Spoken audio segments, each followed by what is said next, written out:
Ապագա հայկականը հանրային նախաձեռնությունն արդեն ունի ավելի քան 100,000 համանախաձեռնող ավելի քան 100 երկրներից։ Նախաձեռնության նպատակն է ստեղծել Հայաստանի եւ հայազգի կայուն զարգացման շուրջ համընդհանուր գիտակցություն եւ փոխըմբռնում Հայաստանի որպես երկրի եւ հայերի որպես ազգի համար։ Յուրաքանչյուրս կարող է միանալ նախաձեռնությանը ստորագրել 15 նպատակներից։ Տեսարանի սահման, երաշխավորված սեփականություն, պատմական ծառայությունություն, ազատացում, Հայաստան սփյուռք միասնականություն, ուժասփյուռք, ուժատաշիններ, առաջում, բնակչության աճ, կրթության երազանցություն, գիտության տեխնոլոգիաների և ստեղծագործականության գերակայություն, Good governance, just society and reduced inequalities, preserved heritage, evidence-based decision-making. 6. Co-initiators invite to join the implementation of common goals for Armenia, Artsakh and Diaspora. Armenia should use the diaspora and the diaspora should be part of the nation. We have to have clearly defined goals that will promote economic growth. It is not important whether you're an Armenian by birth or by choice. The most important is that being part of the Armenian world is your decision. Our main goal is to have decision makers in Armenian communities around the world and in Armenia, that we have to do it collectively. Armenia may have actually progress if it relies on science-based economy, developing not only knowledge but skills. I am deeply convinced that the future of our nation should be defined and created collectively. Only in this way we can have future. With the expansion of the Future Armenian, the initiators invite all interested individuals to join the initiative and participate in the implementation of the projects.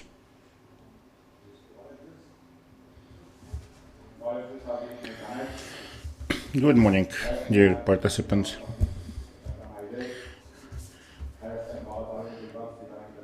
Public officials of Armenian Artsakh,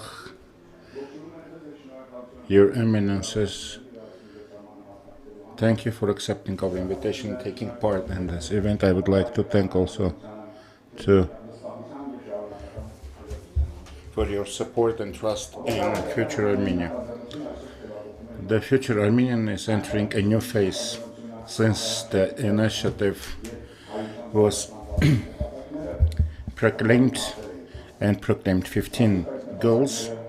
There were many different questions, whether we have sufficient public endorsement, do we have expert support, what are the strategies and ways of achieving these goals, and how in this situation of apathy and polarization we can achieve consensus and then implement those goals. We do not have answers to those questions, but the correct answers should be found collectively, together.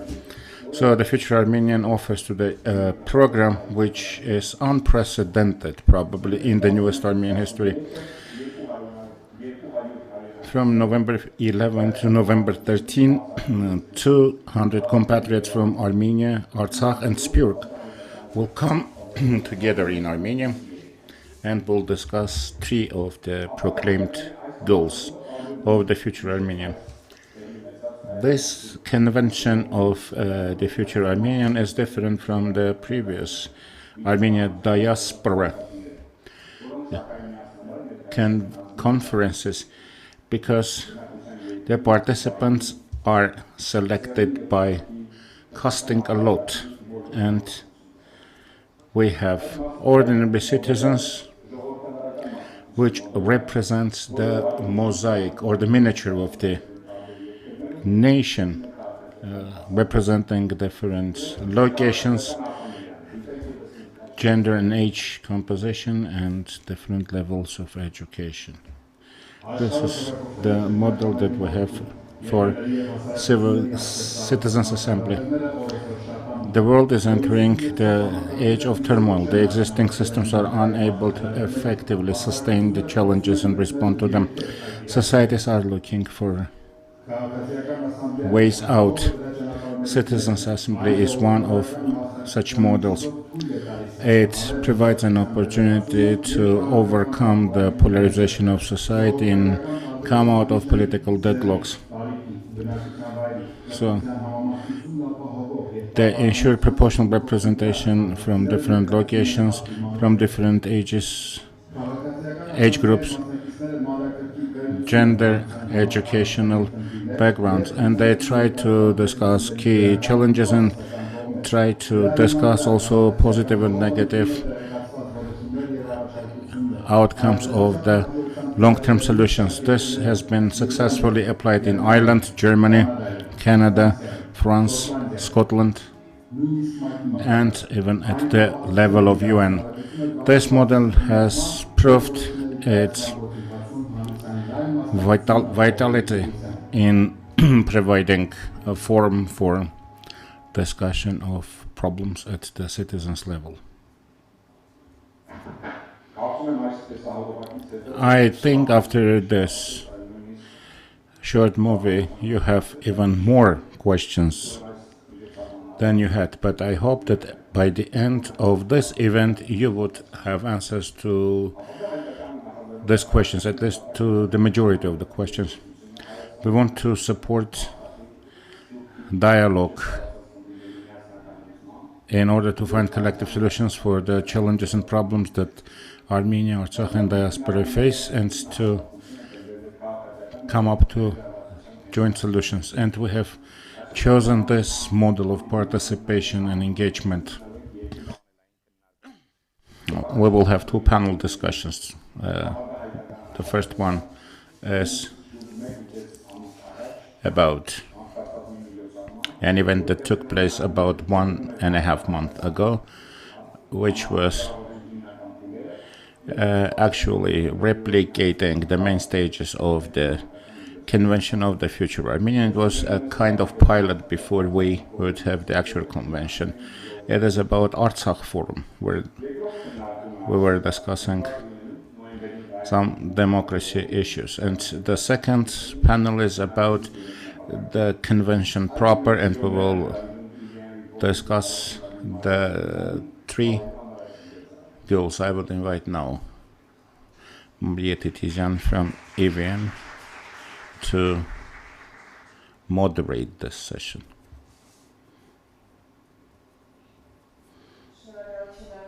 Thank you, Artak.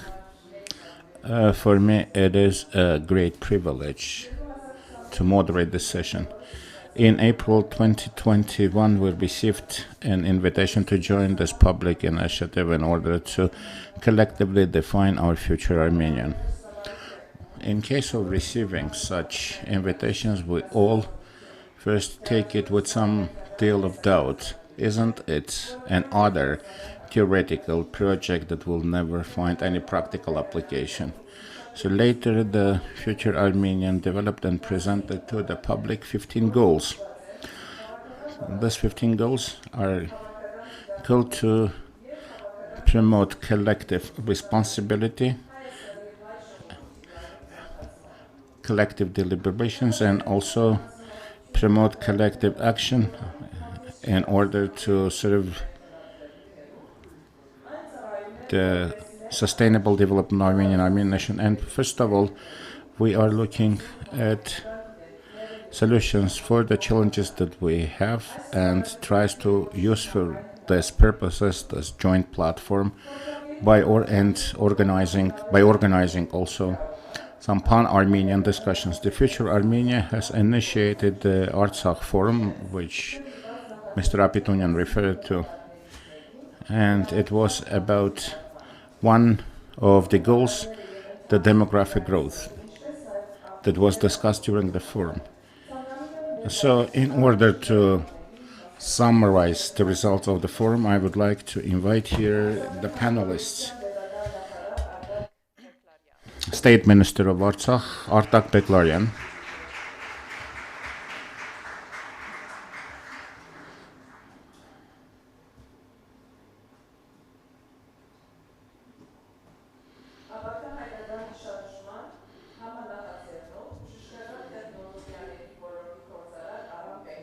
Aram Bekcan, one of the co-initiators of the Future Armenian, a businessman in the field of medical technologies.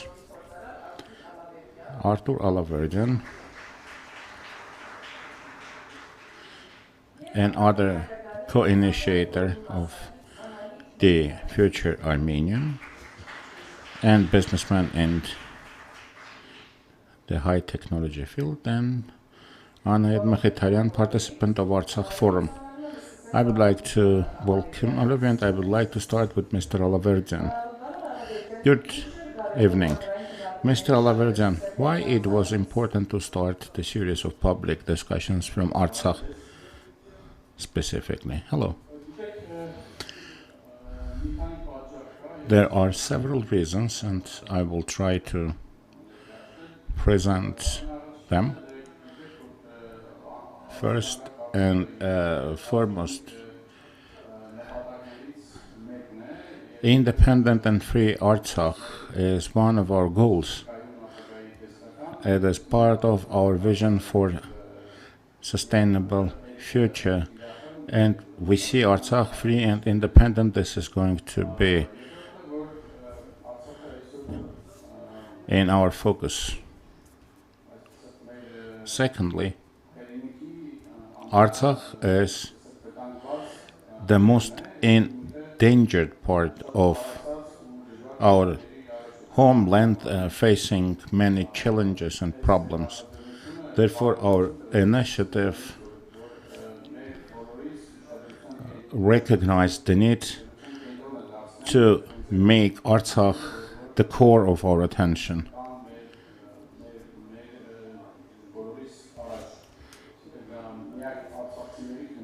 And Artsakh is not only a problem of people in Artsakh. We believe that it should be the issue of, it should be a pan-Armenian issue. For all those who live in Armenia and in the diaspora, we cannot leave Artsakhis alone facing this challenge and focusing on Artsakh.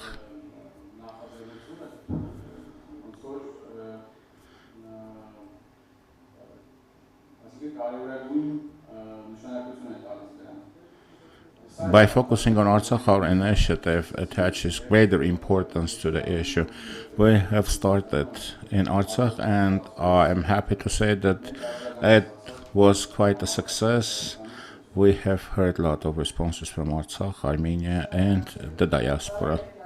Mr. Beglarian, the next question is for you.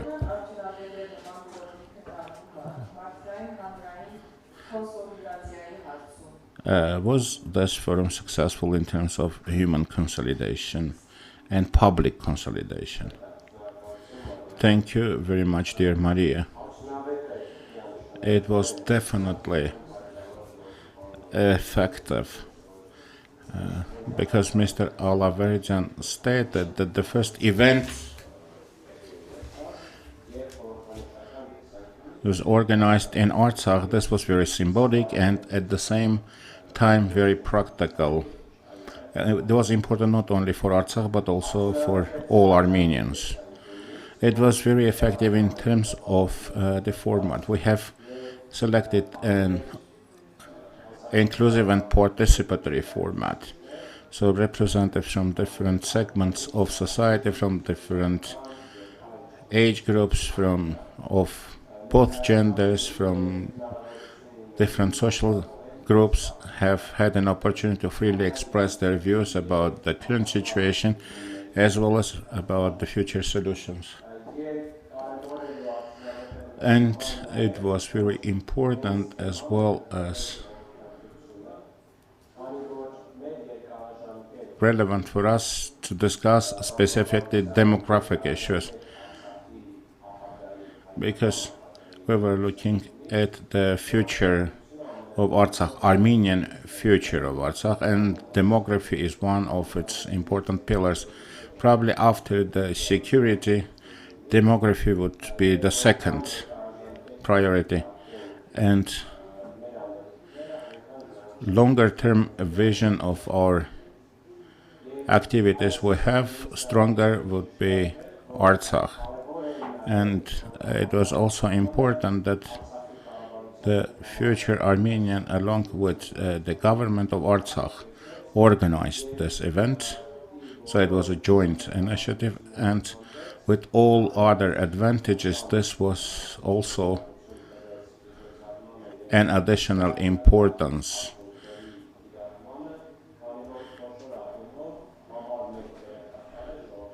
That this event received, because in all areas, security and demography, the government is responsible for activities, measures, and programs, and I am confident that in the coming years we will be able to solve many of the problems that we face today. Thank you, Mr. Beglarian.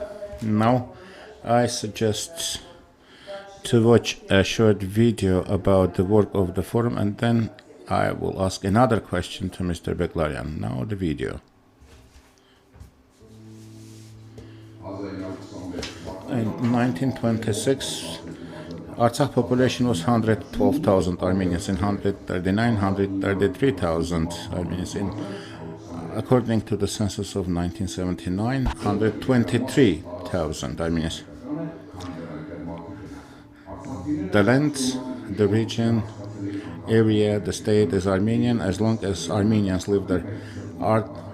Armenians in Artsakh have understood this axiomatic truth at the Soviet times, despite the ethnic cleansing policy implemented by Azerbaijan and Artsakh. There was no clear fluctuations. According to the last population census in 1989, it was 145,450. In 2020, 148,800. So only 3,500 addition during the independent Artsakh time, and unfortunately the 44-day war turned everything upside down. What shall we do? The Future Armenian initiative decided to have an institutional, multi-faceted and fundamental approach. This was the idea behind the population growth in Artsakh forum. Best minds in the field have been engaged there around the table. The purpose of intensive and deep deliberations was actually to develop a strategy. Such discussions actually support generation of ideas, provide quality ideas. More such ideas you collect, better are the chances to provide effective, practical, and radical solution to the problem. Such initiatives are very important, and we have a serious challenge. We have Artsakh.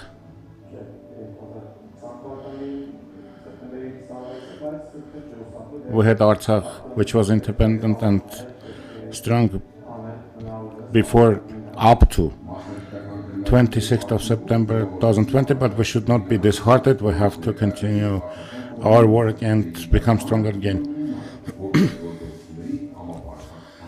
So there was a plan of action discussed and adopted to guide our actions. So Artsakh should be protected. If we lose Artsakh, then migration will start.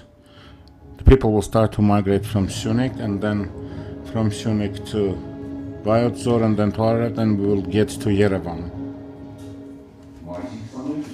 May 22. Artsakh, capital Stepanakert. So the proposals are on the table, and the deliberations start about the demographic growth. We are in Artsakh. We have not been defeated. Nothing is over. People see their future in Artsakh. And this is important not only for you who live in Artsakh, but for everyone. And you are an important power not only for yourselves, but for all Armenians. and Artsakh is the heart of all Armenians. We are trying to discuss quite serious challenges, complicated issues, problems which Armenia, Artsakh, and the diaspora face in the Armenian reality. This was a new methodology, and the participants of the forum, those who were discussing or voting for that, were actually citizens of Artsakh, the immediate and direct beneficiaries of this. We would have various projects and programs that would improve the current demographic situation in Artsakh. Will be specific actions to be implemented. 60 initiators from civil society and also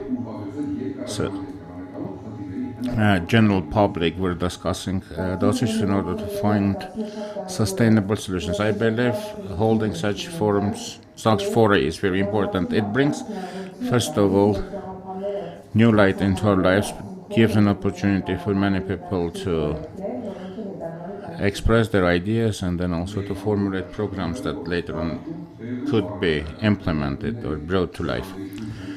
There were some practical discussions, and around the tables you have people who are immediately dealing with these issues: farmers, artists, public officials, professionals. This is the specific feature of Artsakh Forum. During 5 to 6 hours discussions, there were 620 observations made by Artsakh people. So the following project received the highest number of votes. We stay in Artsakh. The idea of this proposal received the most votes. So, decent livelihood, apartment and job to everyone, specific social safeguards for families with many children, and strong education and propaganda system. The people in Artsakh actually underline that importance should be given also to the spiritual component. So as we see that the main projects being discussed are actually support the idea of increasing the population in Artsakh, and this is the first time that we do that in Artsakh history.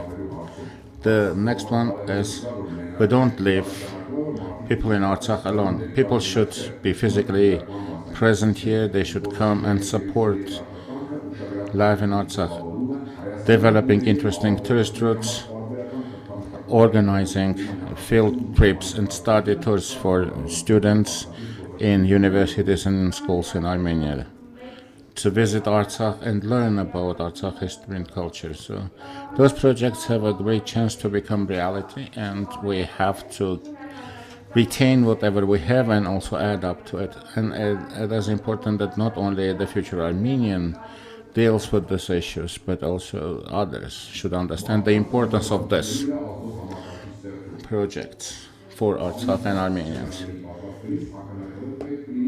Creating a system that will have an influence on the feelings and emotions of people. It is very important to create a system that will be able to have influence over the mentality, moods, feelings of the people. We need to develop a toolkit that will help us to manage risks institutionally, and also to address problems in order to prevent immigration. There are many demographic issues after the 44-day war, and there is a need to address those problems in order to ensure demographic growth in Artsakh. Return to Artsakh.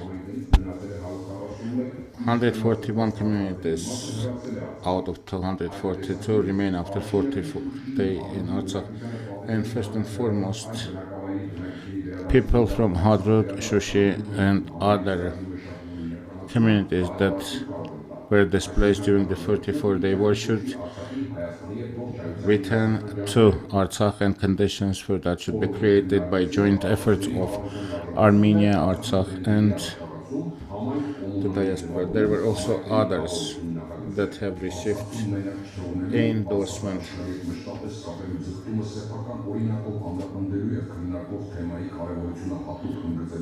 In order to specifically underscore the importance of this forum in Artsakh and the demographic growth in Artsakh, we had co-initiators of the Future Armenian initiative in Artsakh. They are sitting around the table on equal footing with citizens of Artsakh, and the final decision is made by the citizens of Artsakh.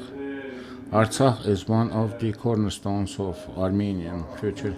If you remember, the independence movement and the road to independence was paved by our fight for Artsakh independence.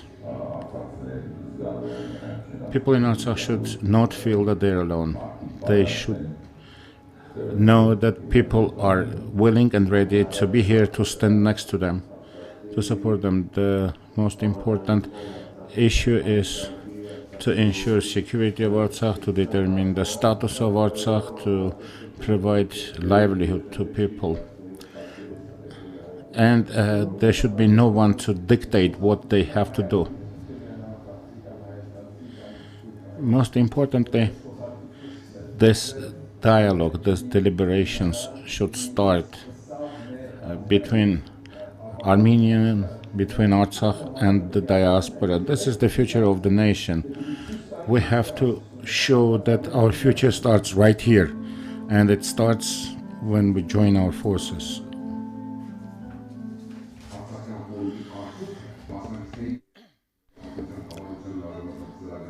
The projects or the proposals that have been endorsed by the members of or by the participants of the forum will be presented to public officials, to relevant organizations, community organizations in Armenia, Artsakh, and also in the diaspora. This is demand of Artsakh people, Artsakh citizens. They know what they need the most. They are the most important experts, the manager, the participant, and the chief advisor for the Future Armenian. Mr. Begwarian, I would like to return for a minute to you. We have seen in the video that it was quite inclusive event organized. Nevertheless, I would like to hear from you what kind of solutions people in Artsakh would like to see. Do you mean only for demography or generally? Generally, but I cannot do it in 1 minute, so you have 1.5 minutes. The most important issue is the security. Security in two ways: real security and security perception. And it's long-term, I would say, assessment. So there is, I would say, long-term uncertainty. So we have to somehow overcome it. And the main task that we have here is to build up communication based on transparency and openness. We should say that not everything is possible to predict, that many things will be determined by our actions today, including in the area of demography. And here, I would say that there should be some ideological work done, not only in Artsakh, but also among all Armenians. And it was also mentioned in the video. And when we talk about this ideological work, we should start building that in the context of exceptionality of Artsakh.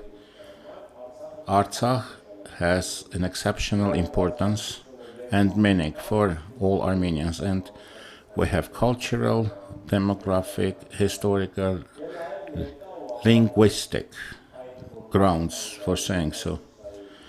And the security should be based on our identity. And here we can also create, I would say, the ideological basis, and then create also educational, demographic, economic,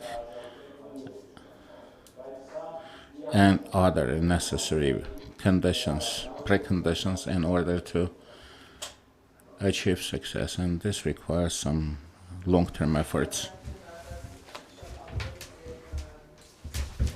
Thank you for the very sincere and comprehensive answer. Sorry for exceeding the 1.5 minutes.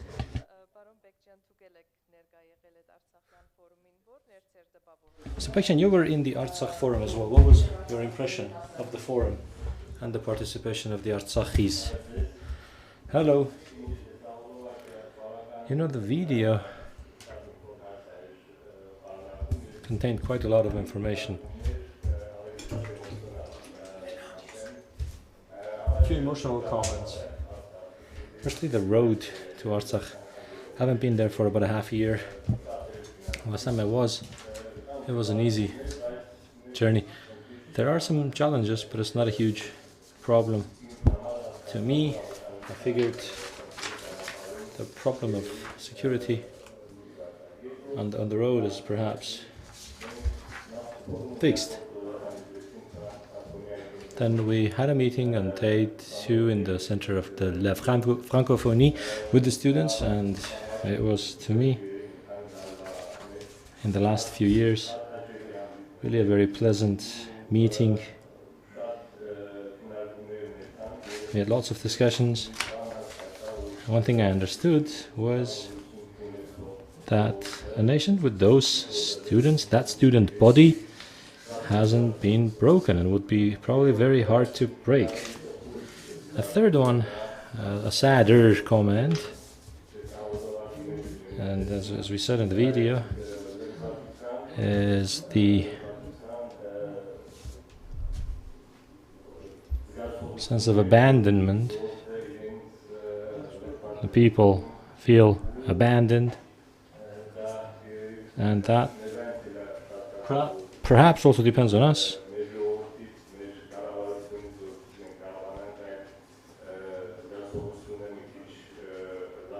To improve that sense, to improve that meeting, so that those people are not feeling abandoned.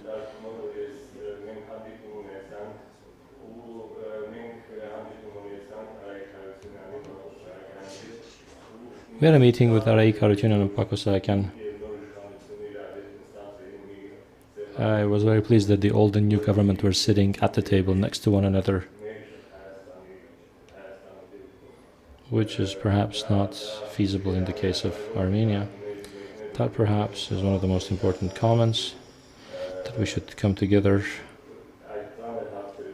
and learn that and address those heavy questions. Thank you. Tirait, it's your turn now. You took part, and we saw in the video as well.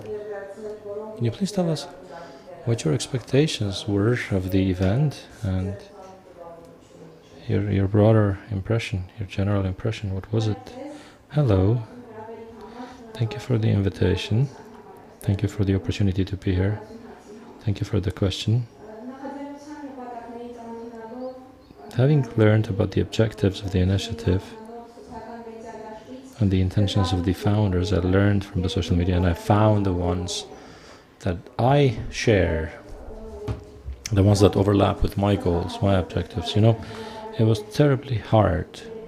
That journey to Yerevan yesterday was terribly hard and scared, en route, looking at Karintak or Shushi from a distance. We passed by there, which is unacceptable to me because I am of the independence generation. I was born in free Artsakh. I lived in Artsakh that seemed endless, and we were happy that every day that a new village in Kashatagh would get electricity, or April 7, I would congratulate my mother with the Alpian flowers from Shahumyan, or May 9, we would walk in the footsteps of the heroes, climbing up Armenian Shushi, and then during Vartavar we would sprinkle the royal water of Tigranakert. Now the current situation is unacceptable to me, and I would like my children in the future, and every child living in Artsakh, to have that Armenian future.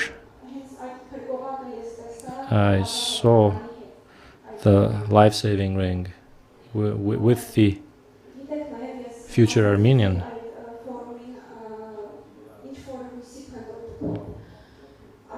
I took part in the forum with a search for a hope for saving a leftover piece of Artsakh, or a hope for rediscovering what we lost. This war inflicted unmeasurable loss. My brother, meaning my cousin, died. We lost our ancestral village, Karintaka, our ancestral home, the graveyards of our ancestors. We go up to Chakapert, looking for Tiza Pait, longing for it. We stopped by at Kogorkhan.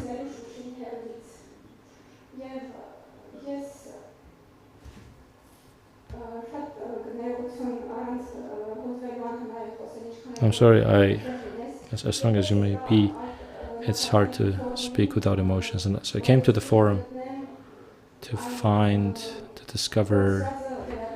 rediscover what was lost, with a dream of finding what was gone. They said after the genocide, the saddest Armenians are those living in homeland, but now the saddest Armenians are the Armenians who live in Artsakh, because there is no physical security of life. It is absolute uncertainty.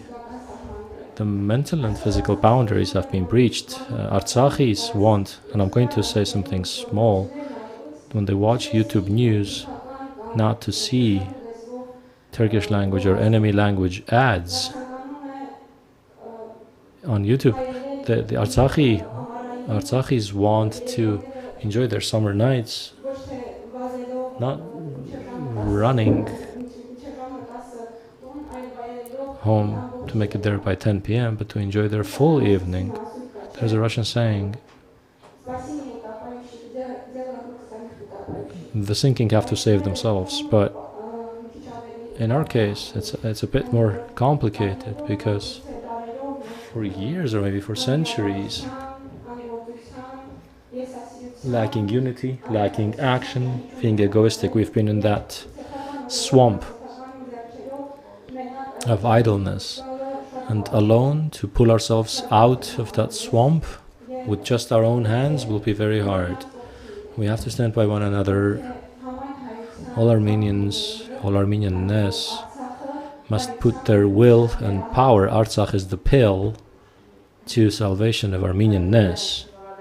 Tiranit, thank you for the honest and touching words. I understand that it is hard to speak without emotions.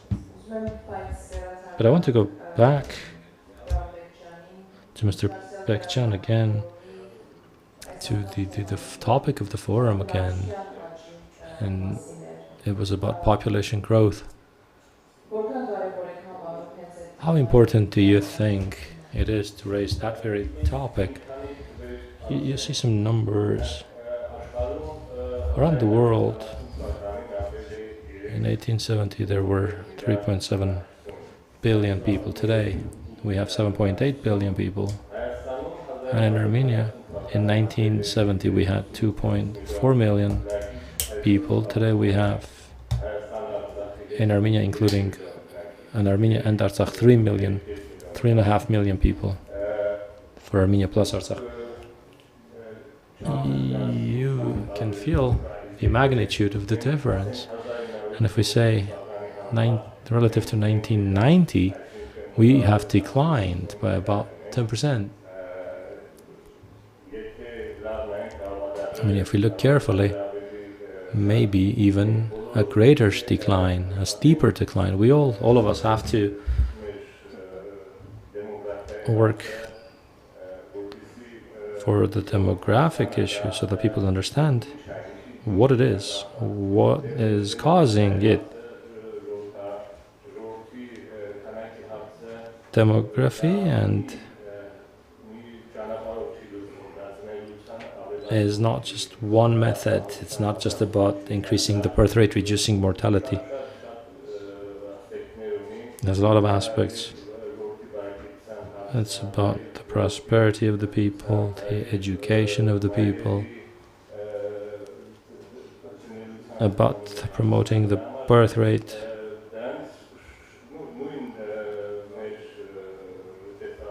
In our video, they said that even in Artsakh,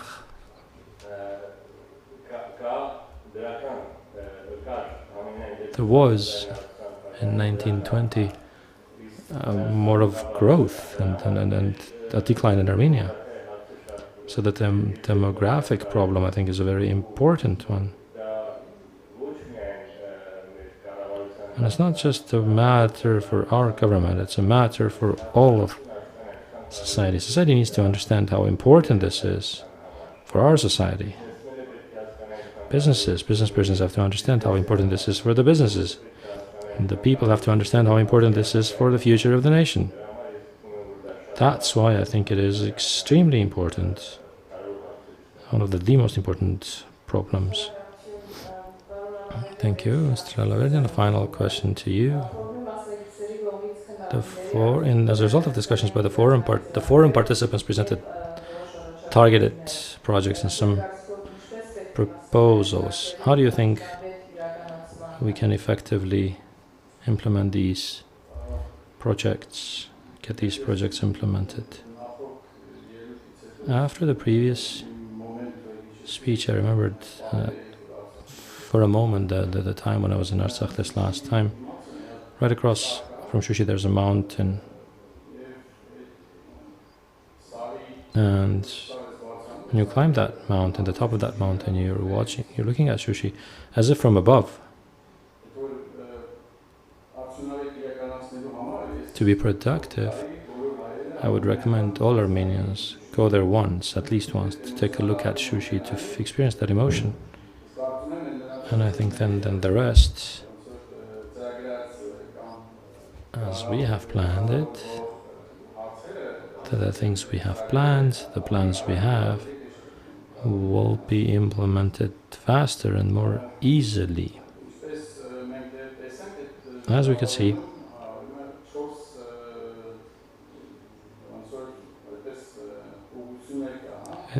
in that video there are 4 areas of work to achieve our demographic goals in Artsakh. It's 4 clear directions.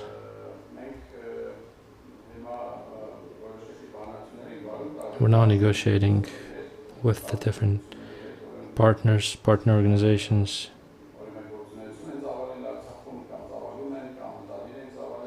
They intend to do this in Artsakh, and we will try to coordinate all of those activities.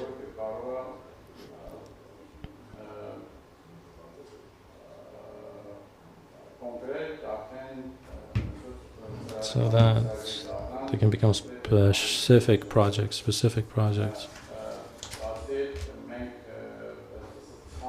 Besides, we need to develop a network of allies of Artsakh.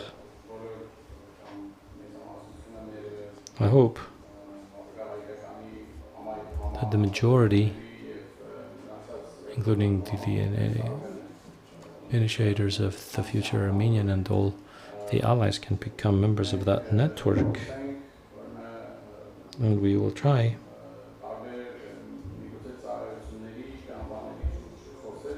to discuss different services, initiate psychological services and social economic conditions for the Artsakhis, as well as addressing security concerns.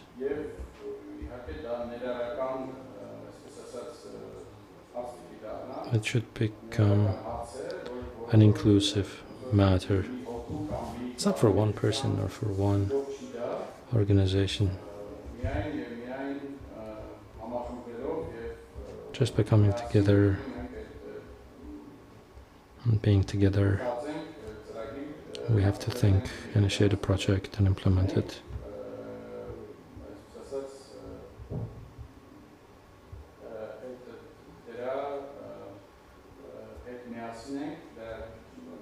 We stand with it.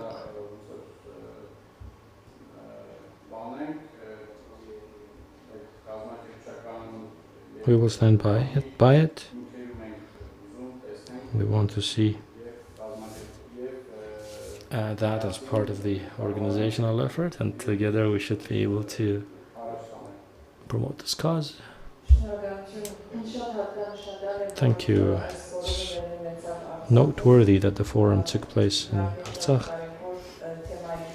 of course on a very important topic, who has been inclusive, has been productive. Thank you to all of our speakers, to all of our panelists, for your contributions, for sharing your opinions with us, for this interesting conversation, and for your sharing your observations with us. Thank you.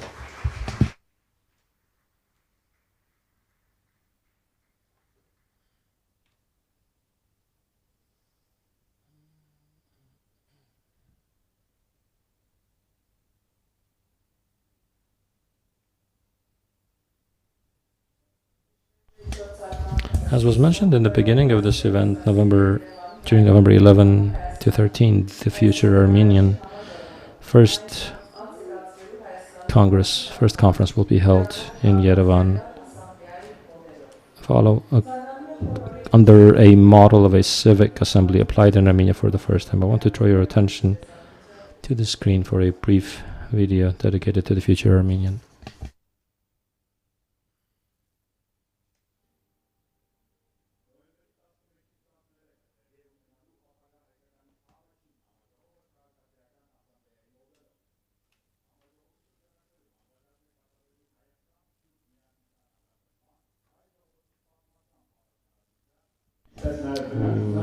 The historic responsibility and the population growth objectives will be discussed. The principles of the conference are unity. The modern challenges facing the Armenian nation can be addressed, and durable solutions can be found through the unity of the people in pan-Armenian dialogue and coordinated efforts. Inclusion. Registration will be open to all of our fellow Armenians in Armenia and abroad. The 200 participants that will be selected will be diverse by age, sex, and place of residence. Transparency. The organizers will ensure full transparency of the selection and the participation, public outcome. All recommendations adopted will be owned by the public and will be open to all stakeholders in the public and private sectors. New approach, new results. We together form a new culture of civil participation, which is based on dialogue and the realization of collective responsibility. The discussions will be held in 2 stages. First, in the first preparatory stage, there will be expert commissions.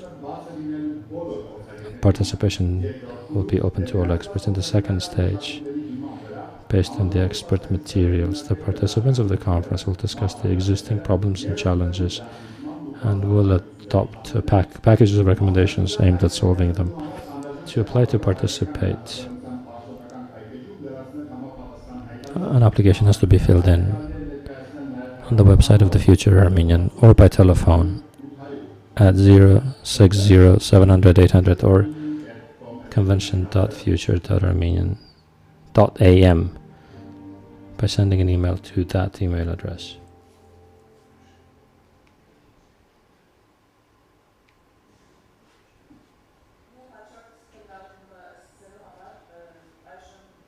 To initiate our next discussion, like to introduce our next panel of speakers. Initiator of the Future Armenian, co-founder of the Aurora Humanitarian Initiative, Nubara Feyan. The Ali Khanian National Scientific Lab, Yerevan Physics Institute, Foundation Director, Armenian Society of Fellows Organizations, Chairman of the Board, Ani Abrahamian.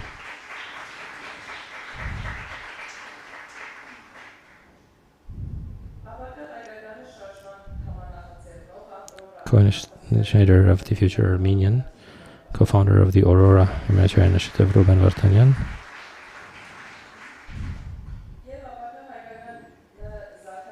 And the Future Armenian Development Foundation's CEO, Arta Kapitonyan.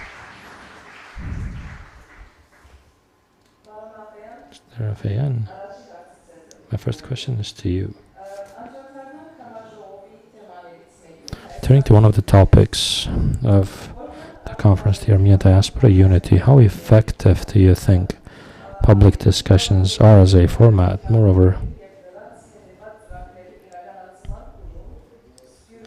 what should be the share of diaspora's involvement in these projects and in their implementation, in their design and implementation? I will try to answer in Armenian. I'm grateful to be able to participate in this event. I was born in Lebanon in the diaspora. I lived in Canada, now live in the US. In the last 22 years, I've been involved in Armenia's development projects 5 or 6 times every year. Before the pandemic, I would visit Armenia. And throughout that time, I always thought that the Armenia diaspora relationship is really good and is going to improve. Due to certain reasons, in the last couple of years, I have concerns. I'm not usually a person who becomes concerned easily. I'm quite optimistic because I think that all the steps we took over the years to be able to cooperate better, in my opinion, disappeared, vanished. Much more serious problems are now faced by Armenia. The war, the pandemic, the crisis. So with that, it was more at the time when cooperation was more important. The cooperation, in my opinion, has become something of lesser importance than it used to be. Maybe it's just my idea, and we can check this soon. I may be misinformed, but having spoken with several hundred people in the diaspora and here, I realized I'm not the only one, and this is a shared concern around the Armenian world.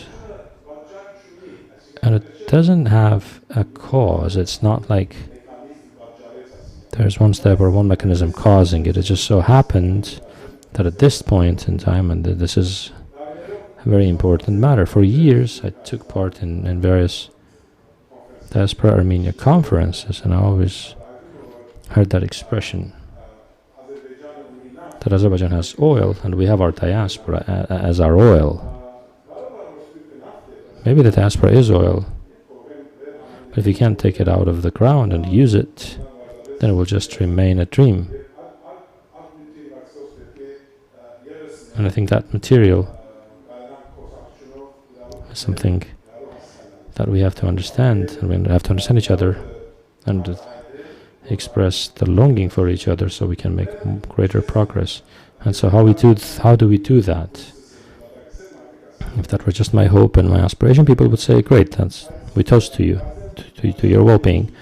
But I think this is a much more important question, because I do not imagine effective steps that the country could take without using these resources, and I don't think these resources will be used without a certain reset and adjustment in the relationship. Many people say, well, we can try this model and that model. And I tell them I'm not interested in the model, I'm interested in the result, in the outcome. The outcome being thousands of thousands of professionals, students coming here and contributing their talent for building the future for Armenia. And that should be one of the top 10 objectives.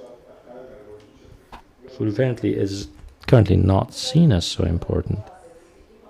You said something interesting. My personal opinion is somewhat different. In that post-war period, yes, there was despair, disillusionment. The diaspora was very engaged in the days of the war, but eventually became disillusioned. But now we're seeing greater renewed interest. People are deciding to come back to Armenia. So if I could ask that question, is that both ways? Is it just by the diaspora? Or is it by the Armenian state or the Armenian people? Or is it the result of a certain reality? I think it is a result of our reality, but when you feel sick, you can say it's because of my reality, or you can say, how can I get treated? And just because it's a natural process, you cannot say, oh no, we can take steps to make it better, to feel better, to work better. I mean, there's one thing with which I could link this to the Future Armenian, saying, well, first of all, the diaspora Armenians really have no right to fall in despair. You can say this as a diaspora Armenian.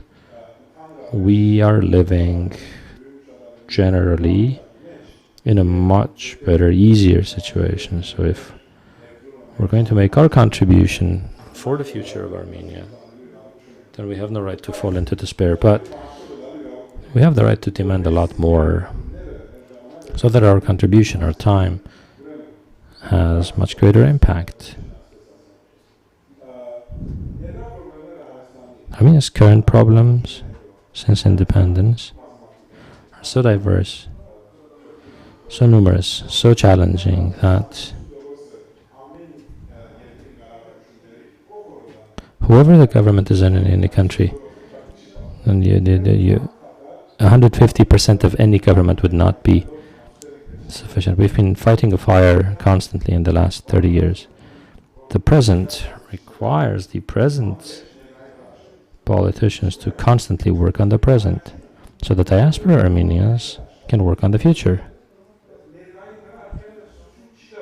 Because they cannot focus so much on the present. They can open money or investments, but that isn't their role. You need to be here to work on the present. But to work on the future, you can be in Los Angeles or in Sydney, Australia, or wherever you want, and you could express your dreams and turn them into reality over time. Moreover, you could dream and make an effort to realize those dreams for the future rather than the present, because I have big problems tomorrow. I won't be able to overcome them with dreams. But the longer term projects that we discuss endlessly, speaking about the future of Armenia,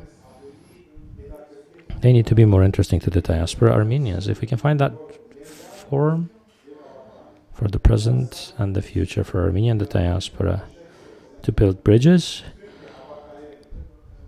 where the diaspora would bring the future and Armenia would bring the present, and we would merge them, this would be a new model. But then how we do this, who would participate, what role they would play, who knows the challenges of the future, who owns the future? I think the future belongs to today's children. Who represents them today? They don't have the right to vote. They don't have the right to make claims. And I think that it would be good to discuss all of this publicly and together, and to conceive new models. Thank you. Thank you for the very interesting answer, Mrs. Abrahamian. I have a question for you. As a representative of the diaspora who made an investment for Armenia's development, I'm sure I can say this from a personal experience that you've encountered a number of problems en route. Is it possible to find mechanisms so that science and education and culture and other fields in Armenia will benefit from the diaspora's engagement and uninterrupted links between Armenia and the diaspora? Thank you very much, Maria, for the very easy question. You certainly know that I came to Armenia and I undertook this leadership position in an organization which has very deep roots, the Yerevan Physics Institute, which has splendid treasures, and the roots are very powerful. But I came with the belief that our country's future, the future of Armenia, is based on science and the application of science. There are many challenges, I agree with Nubar, that we could waste our lives thinking about the problems. But for instance, coming from the diaspora, knowing what the problems are, knowing what the issues are, these treasures we have in Armenia, or in the Yerevan Physics Institute, they're not well known around the world as treasures. And we're not competitive today. And internationally, we are competitive in certain materials, but we're not recognized as competitive. As you know, 10 days ago, we had our first conference, our first meeting of the Armenian Society of Fellows. It was in Venice. Why Venice? Because we wanted to link our life with the golden age of our history, 5th century, Venice, alphabet, 15th century, first Armenian print houses were there. And that's the reason why we have now started this Armenian Society of Fellows. Currently it has 168 members from 23 countries, different countries. Now, what is the foundation of this organization? This organization is based on the premise that the time has come, as Mr. Rafayan said, for thinking profoundly and in unity about our challenges. A think tank type idea with the world's top experts. Secondly, our fellow Armenians in the diaspora, all, well, not all, but majority, are at the most competitive levels. And we can now do this competitive networking of the diaspora with our fellow Armenians in Armenia. Of course, we need acceptance by the Armenia's fellow Armenians, and of course that's a question, and we need to develop some ideas that aren't currently being developed in Armenia. So I'm very hopeful that this Armenian Society of Fellows and the Future Armenian and all the different achievements that we have as organizations, that all of us in the diaspora and all of our fellow Armenians in Armenia and everyone was shocked about the 2020 war. And I said, we have no other way forward. We have to collaborate. And we have to write the best pages of our history. In the diaspora, we had this feeling, are we reading perhaps the last pages of our history, or are we going to be successful with technologies and science and otherwise a very advanced country? Thank you. Thank you, Mrs. Abrahamian. Spoke about competitiveness. That's very important, and it's interesting now. Did any scholars from Armenia take part, any researchers take part in that conference in Venice? 70% of our association are diaspora Armenians. 30% are participants from Armenia. We hope that next year, when we have our meeting, it will be 50% Armenians. You're all invited. If you want to join, you're invited to join and work together with us. Thank you. Mr. Vartanyan.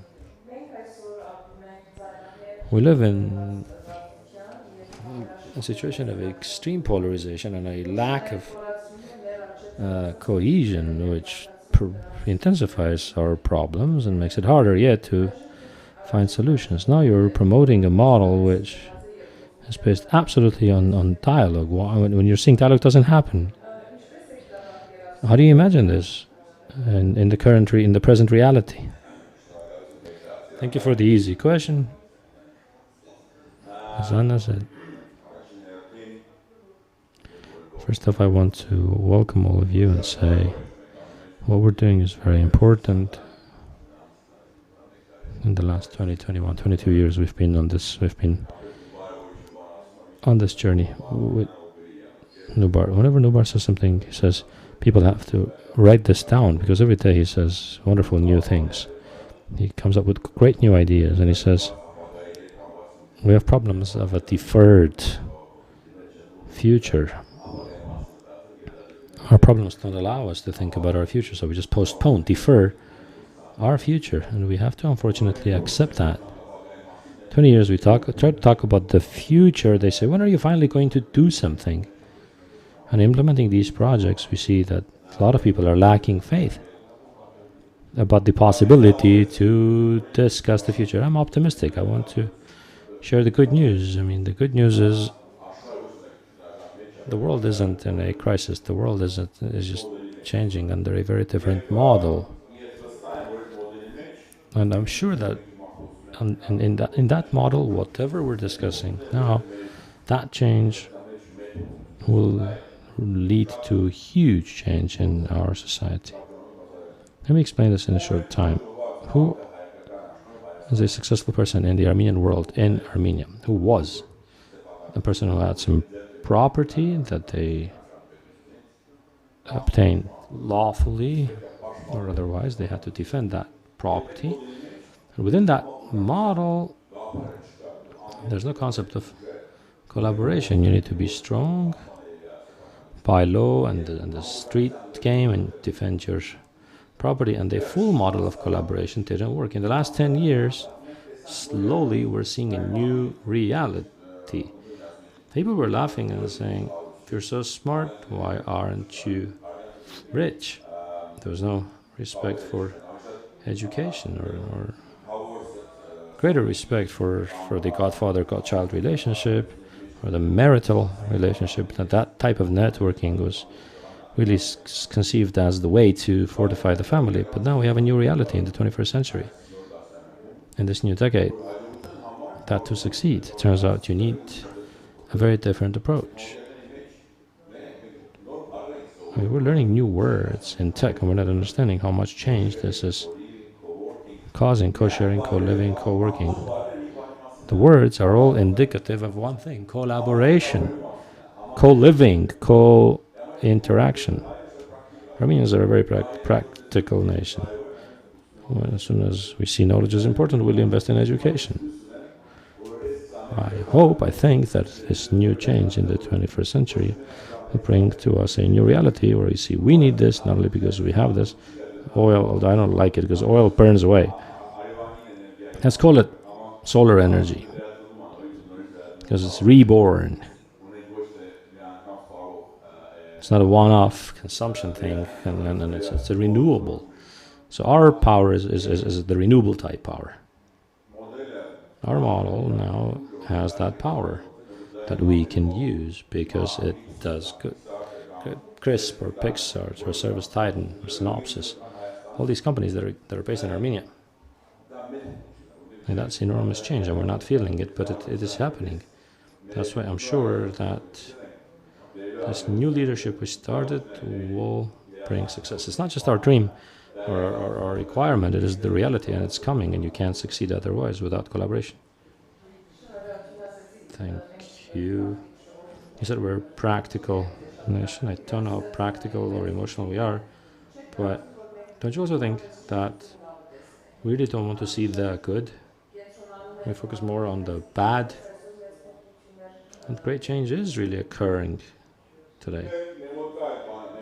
We have that. Either we're in a verbal argument, or we're gossiping, or we're just aiming in the air or crying. That's the fourth one.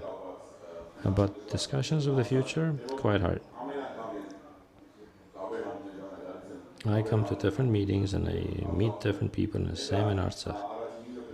First 5 minutes, you're talking about the future, and then you go back to the past. Okay, the past keeps pulling us back. It's important that we take pride in our past. We are sad about our past, and we're a strong nation with 3,000 or 5,000 years of history, depending on who measures it. 5,000 years is like a heavy burden on our shoulders, which is pulling us back and not allowing us to look forward.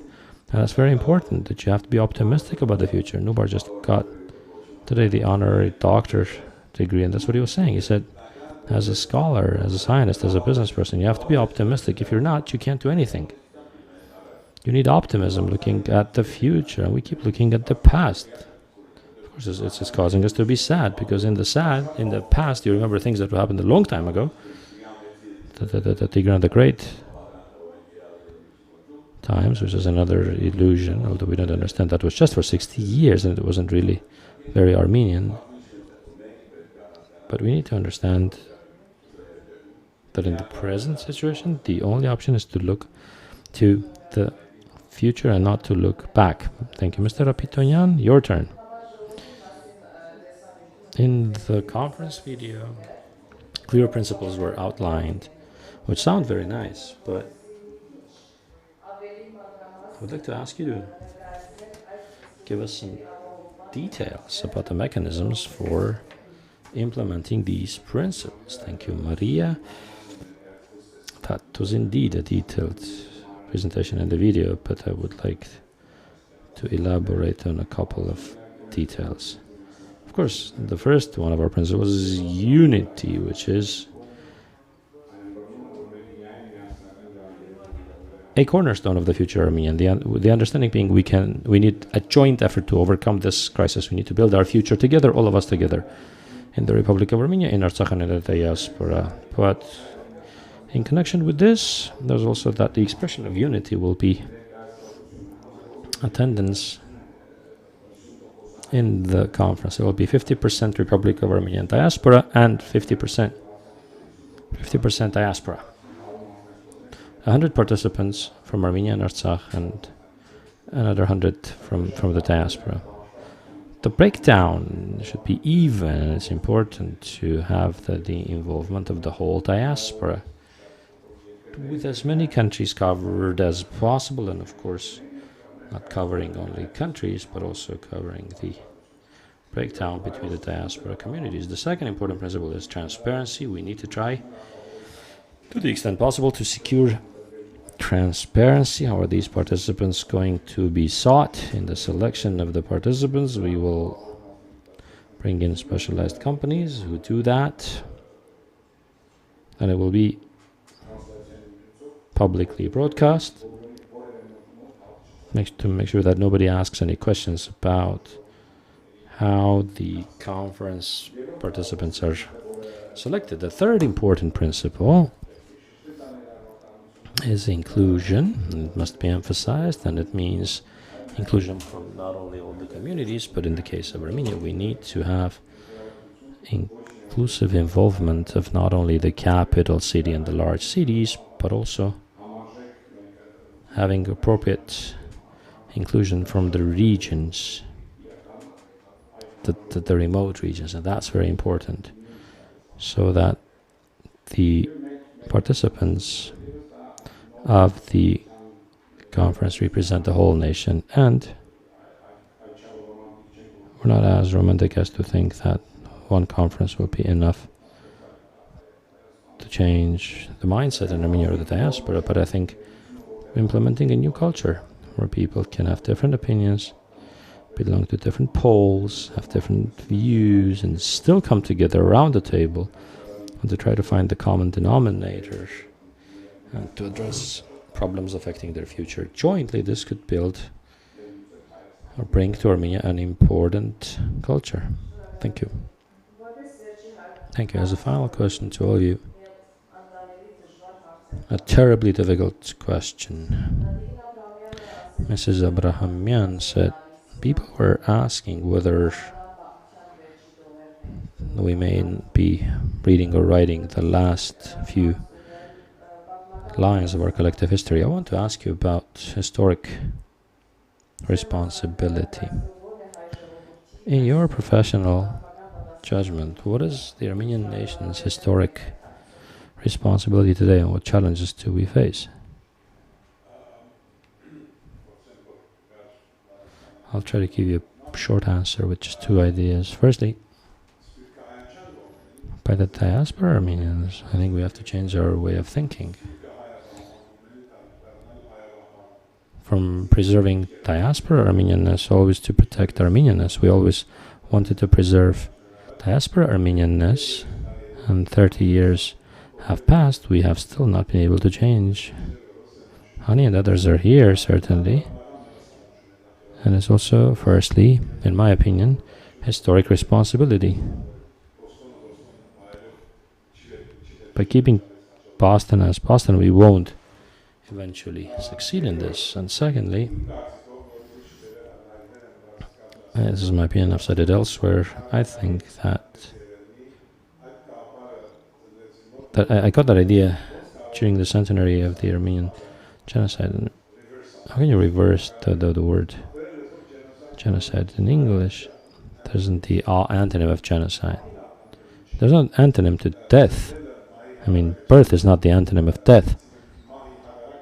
There's no word which would be the antonym of death.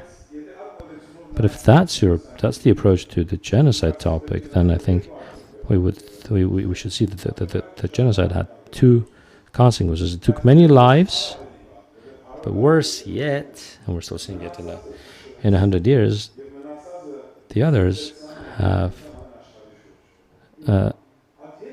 fallen to pieces and is assimilated with the rest of the world. I think that second part is reversible. The opposite of crashing is reconstitution. If we can reverse that and do reconstitution, so that the vase which was broken will be back and will be the newer and better one yet, this will do the best results. This will be the best result for our work. We can't bring back those people. They are now martyred by decision of the church. But the others of us, if we stay crashed and unconnected, this will amount to a success of the 100-year-old criminals. If there's no other reason to come together, there's at least historic responsibility. To conclude what Ruben said, we're sitting in the Matanadaran, the ancient manuscripts museum. I'll say this as a joke. We're sitting in the Matanadaran, and I'm thinking, if I can allow myself to ask this question, how is our conversation related to the Matanadaran? We have to study our past, our manuscripts, to find a way to constantly criticize our current state of being, and to be optimistic and to create the future optimistically and to succeed in building that future. I think the Matanadaran contains that wisdom if anyone is ready to read it, but that's also our obligation to find a way to not accept the bad. We have to see the bad and accept it. But how can we find optimism for the future? Great, thank you, Mrs. Abrahamian. Yeah, I should tell you,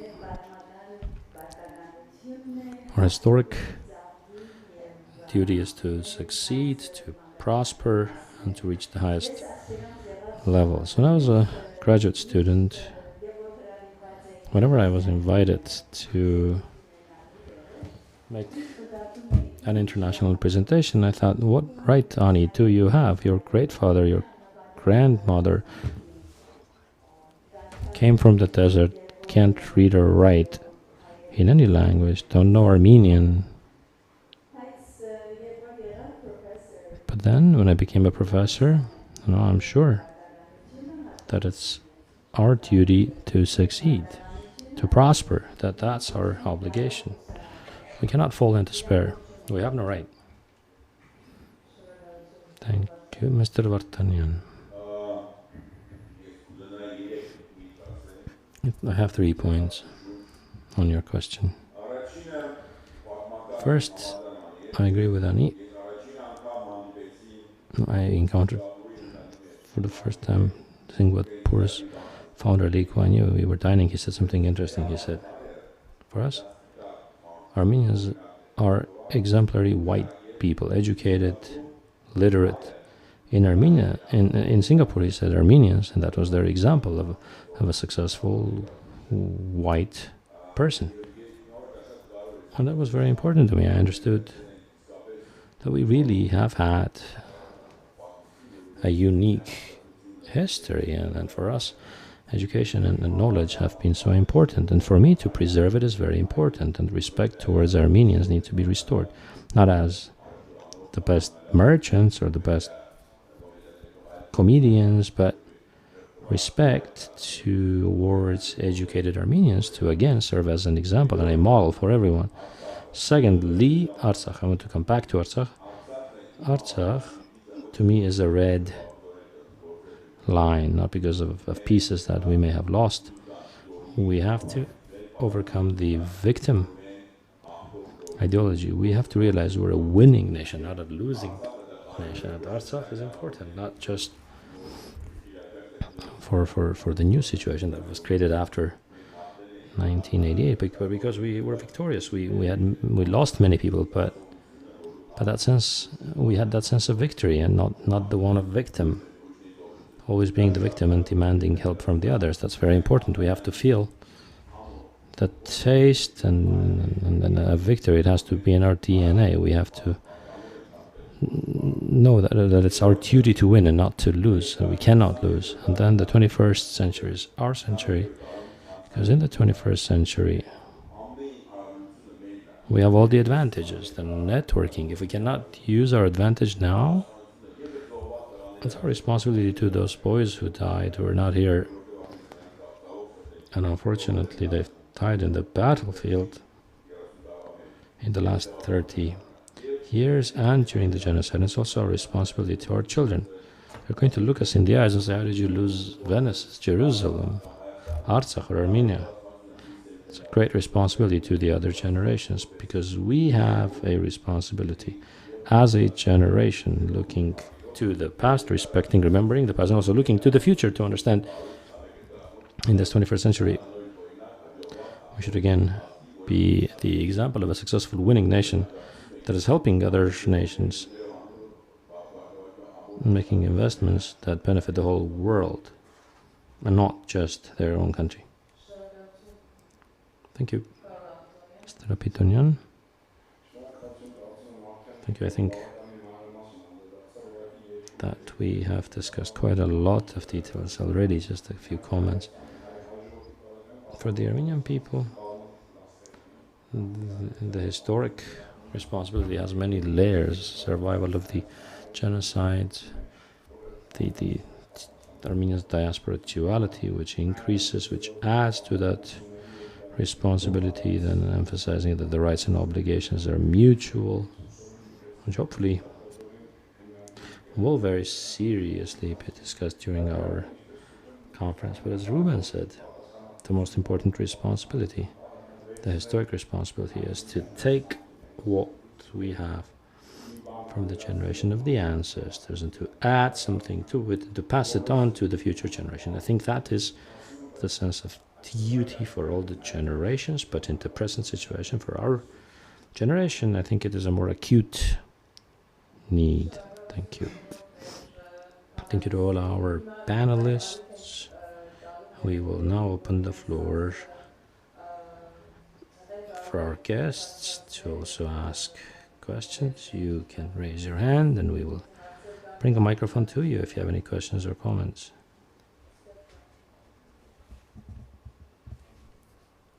There's one here. Over here.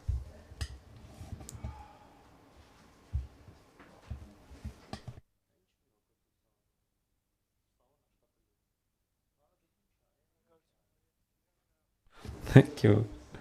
I'm Zorab Manatsakanian. This was very useful, very interesting to hear your assessments. assessments concerning the past, the present, and the future, and to some extent, our internal collective disagreement.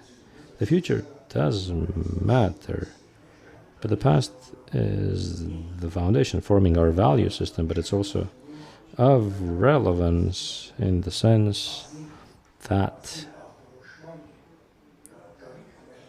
there's a need for honest diagnosis of our past and our present, to honestly diagnose where our problems are in Armenia, in Artsakh, and in the diaspora, and in our general relationship.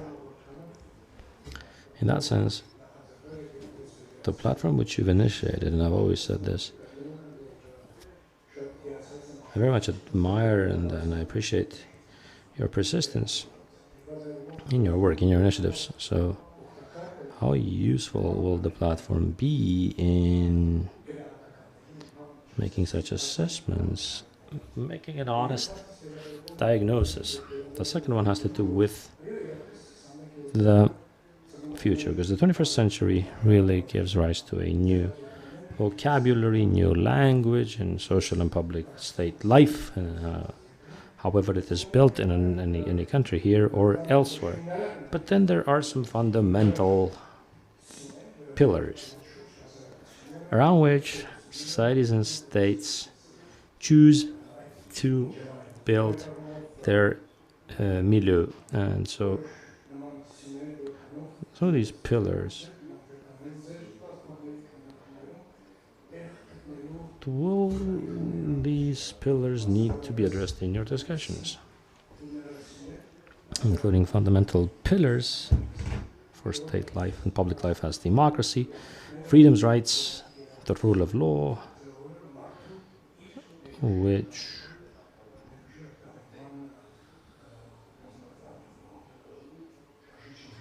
are the engine of realization of human potential. Thank you.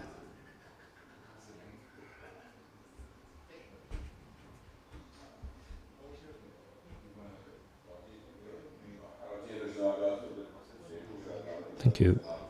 Those aren't really two questions, but really conclusions. I don't know if we have in the room many participants who are under 25 right now. Well, then I'd like to remind you that we started this project when you were 5 years old. You were just born. Now you're sitting in this room with us. And that's one of the questions. We've been trying for 20 years to do something already for your future to change. For you to own your future, to know what future awaits you and to influence that future. And not accept a future decided for you by others, your parents or society or the state or the neighboring state. Mr. Mnatsakanian, I am therefore confident that this platform will help. We understand it's a difficult journey. We will never put up. We've decided. We had no gray hair back then. We young people, we were confident that we'll do this faster. Now we've declared the Armenia 2041 program. We know we will be 70 plus. But I'm sure have one thing. It's the responsibility of leaders to understand the difficulty of the journey, but not to be afraid and to walk the journey with eyes open, understanding the right things and the mistakes. What is dangerous is we dig much in the past. We make sure to understand our mistakes. We need profound research of history to understand what stopped us from having a strong state. What was the role of the church? What was the role of the communities? What was the Diaspora-Armenia relationship? What will be the Armenia-Diaspora relationship? Still not determined. Is it one state or a confederation or a federation? Or there are many questions that we're afraid to discuss. Or the question about 4 million Armenians living in Turkey who are Muslim. Are they Armenian or are they not Armenian? Who has the right to take a decision on the genocide question? Because one day our neighboring state will say, I apologize, I accept. Who's going to have the legitimacy? And there are lots of questions.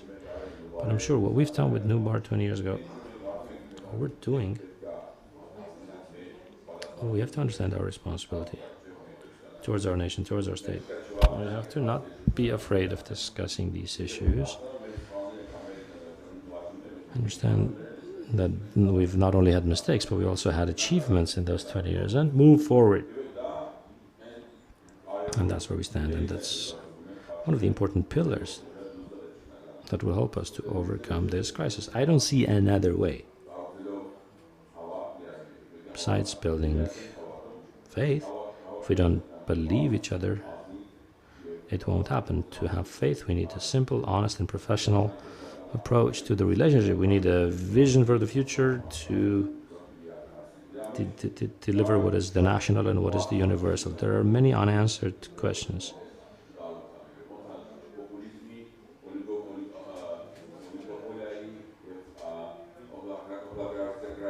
The oligopoly, populism, and oligocracy, we see many terms. Much of this is very rampant. We see states moving right and moving to the right and moving to the left, and it's very dangerous. We're living in a very difficult period. We're not the only ones who are in a crisis. The whole world is in a crisis. I'm sure that we can only overcome this by putting this in the right framework and having an honest, professional discussion where we'll accept the opinion of the others. Just a brief addition. It was right, it's right that the existing models will not accept this talk and these ideologies. But I'm sure we need to insist that people should ask themselves whether this is the right approach. We talk about the future, the result, saying it's a result of the current activity. But if we focus on it as an objective and current activity serving that purpose, we will get very different decisions. If it's a goal, we have to specifically define that goal so that one or the other can say this goal is suitable for our country or our army or our economy. But if the goal is always seen as a result of the current activity, then we choose the person, the concept, not the purpose, not the objective. I'm doing startups for 35 years now. It's impossible to take money and to bring together people without a goal. They will say, where are you going? They won't embark your ship. But for the country, you were born in the ship. Either you can abandon the country and go away, or you can say, let's not postpone the future. I did this 22 years ago. I was told, why are you talking about the future? Talk about the present. They said, but if we're just going to only focus on solving the problems, we're going to have the same problems tomorrow. We will not be able to solve these problems. These problems can't get solved. Or we can stay alive, survive, and live with these problems. So I think if we come together, we could argue. If we're going to change the future, what's going to be the goal? For 800 years living under Ottoman rule, foreign rule, we were not allowed to set goals. Or during the Soviet Union, we couldn't have goals. As Diaspora Armenians, we couldn't have any goals other than staying alive. Survival was our only goal. For the first time now, having this country, we have the opportunity to speak about the goal. And I'm surprised that people are so confident that there is a future and we should work on the present. I know it's a hard topic and we may not succeed, but the next generation would. Because I think any major transformation should make the future its objective, its goal. Any other questions? Thank you. Any other questions? On this side, please. Thank you. Hi, everyone. Kane from Armen Press, journalist. I have one question. There are many Armenian diaspora initiatives which after a few months or after some time have been forgotten, have not been continued, and they have not achieved tangible results. How sure are you that this collaboration will succeed and will be continuous? What expectations do you have? Thank you.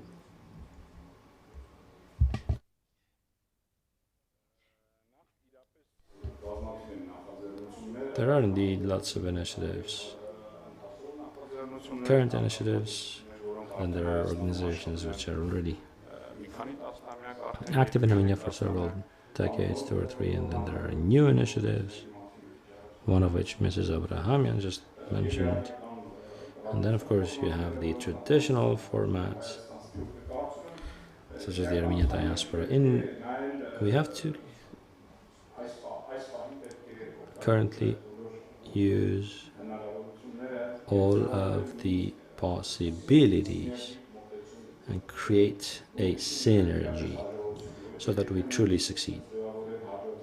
Because if we cannot form collaboration among the small pieces that exist, then we won't be able to unify all Armenians. That's hard, of course. There are lots of challenges,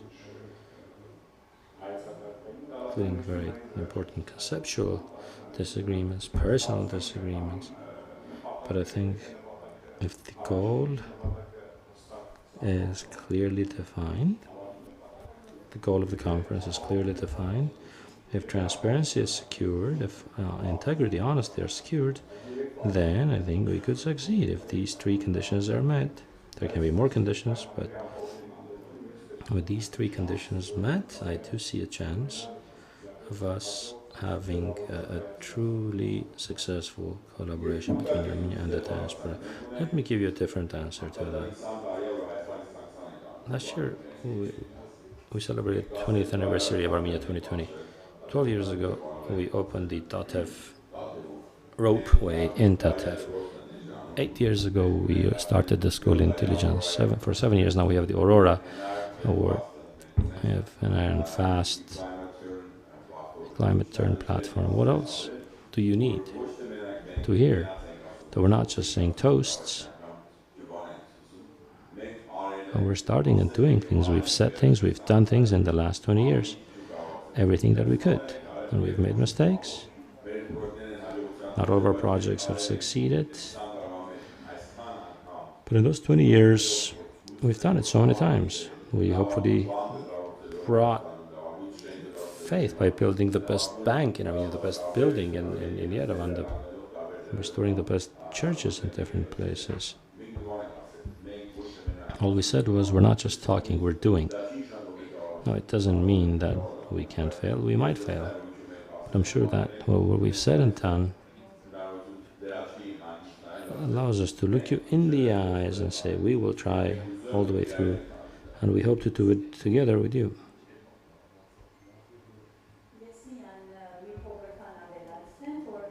Let me just add something briefly.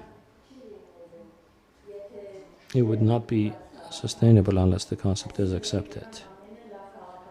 We can come with the best of ideas, but if these ideas are not accepted, they won't be sustainable.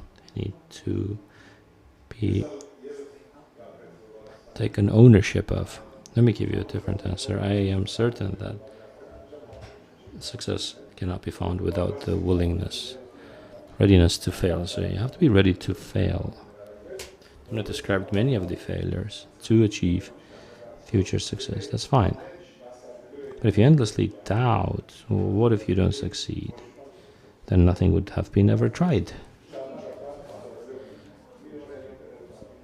We will fail many a times, and then one day people will say, but there are successes. Thank you. A question here, Ovik Musailian, Synopsis Armenia. First of all, I would like to express my deep gratitude to you for your continued initiatives, Ruben and Nubar, because For preserving our identity, the most important question is, what is the future of our country? Where are we moving? Where are we headed? Years ago when these questions were asked, many said, the goal is to become a global nation. Then we say, what is a global nation? It's very hard for people to answer because it's a very abstract notion. I would like to congratulate you on receiving the honorary doctorate degree from the Yerevan State University. Many universities would love to endow you with this degree, but Yerevan State University was the first to do so. So some days ago we have completed the competition for the best student in technologies, in high technology. And in November we will have the celebration. So we had several hundreds of students, PhD candidates, bachelor students, graduate, undergraduate students from 6 different universities participating in the competition. And we're asking the same question to all of them. So, homeland,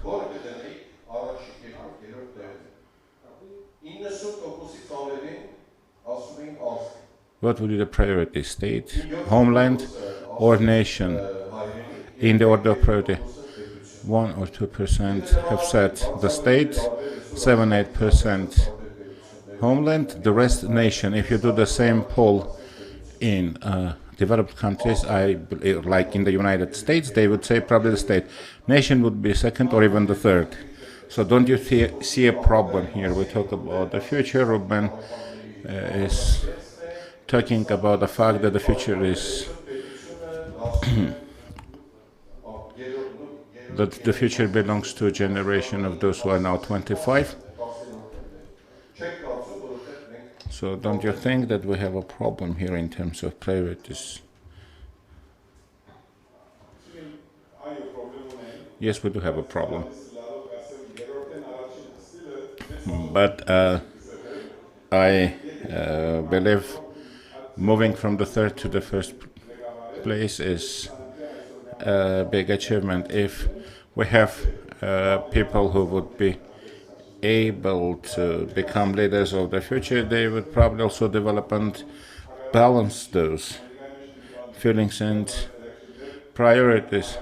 And you remember that in the US also sometimes elections or votes are actually casted against someone instead of casting for someone, and this is a natural development for any country. But we have to actually think, what shall we do in order to balance the situation? It may become also a goal for a project. Of course, simply stating that this is a problem and recognizing that this is a problem is just diagnostics. And you're right, it is a problem in my view as well, but what shall we do in order to change the situation? What should be the long-term program to change the situation or the balance of powers? I got to know and interact quite frequently with Ashot Voskanyan, with philosopher. We're discussing that who is Armenian, what are the values,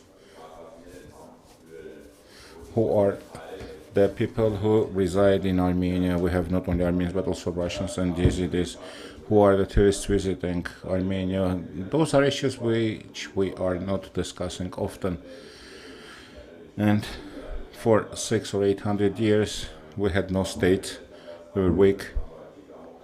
And therefore we developed this idea, if you can actually deceive or you can get benefits at all costs, do it.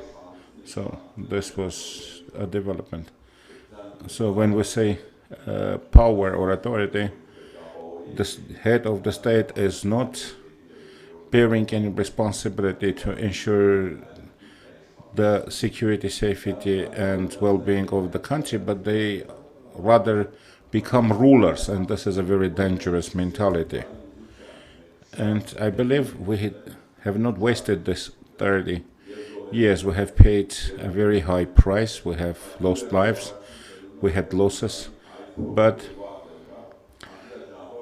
we have a generation that went through this 30 years, made mistakes, committed errors, and had successes, and we should not be very emotional about this. We need to sit down and analyze all those issues. And this is mutual responsibility. It's not only the responsibility of the state, but also of the citizens living here. If we do not respect law, we also destroy the state. So respect should not come only from the state and from public officials. This contract is broken. There should be a new contract. And we have to assume mutual responsibility, show mutual respect, and we have a long way to go. So, and I have a feeling that weaker is the state, more convenient is for society. You actually enjoy, benefit. People like the situation where the state is weak. We have time for one more question only, and then we have to wrap up.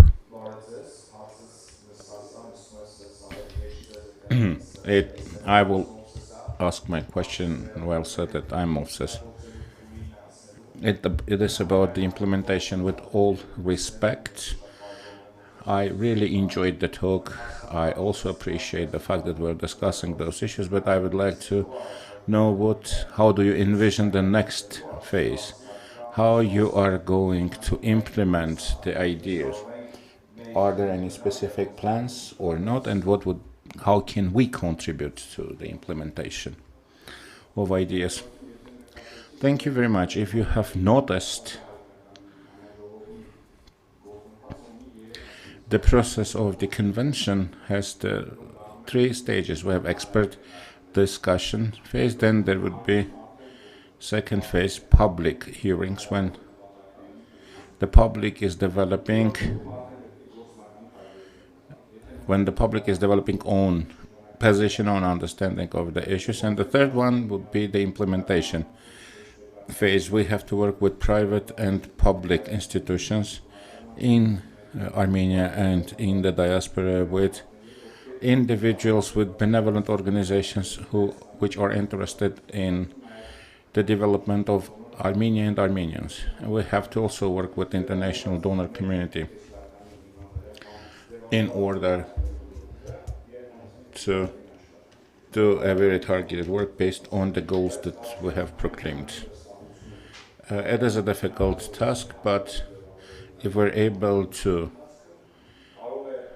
actually form public trust during our convention, this will also support the development of cooperation network.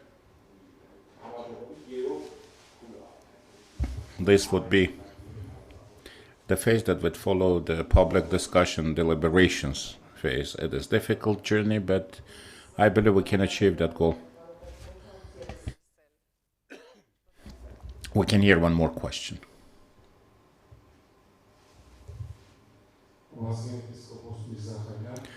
Vazgen Bishop Mirzakhanyan from Holy See of Echmiadzin. One observation, one question.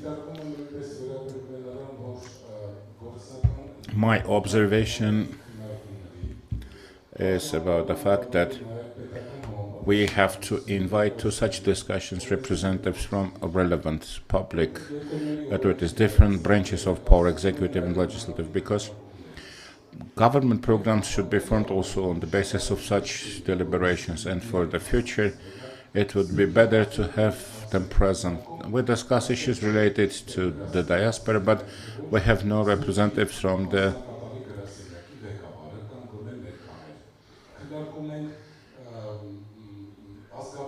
diaspora office. We discuss issues related to demographic growth in Artsakh and Armenia. Do we have any representatives from the executive or legislative powers of Armenia? By becoming a public discourse, this will then turn into laws and will be implemented. Just an example, when we had the legislation on childbirth, people have started to give birth to their third and fourth children because now they feel more secure, I would say. And we discussed the links between the diaspora and Armenia, but we never spoke about the key player in the diaspora, the Armenian Apostolic Church. The Armenian Apostolic Church plays a crucial role in preserving Armenian identity, in strengthening ties between the diaspora and Armenia. What shall we do in order to support further the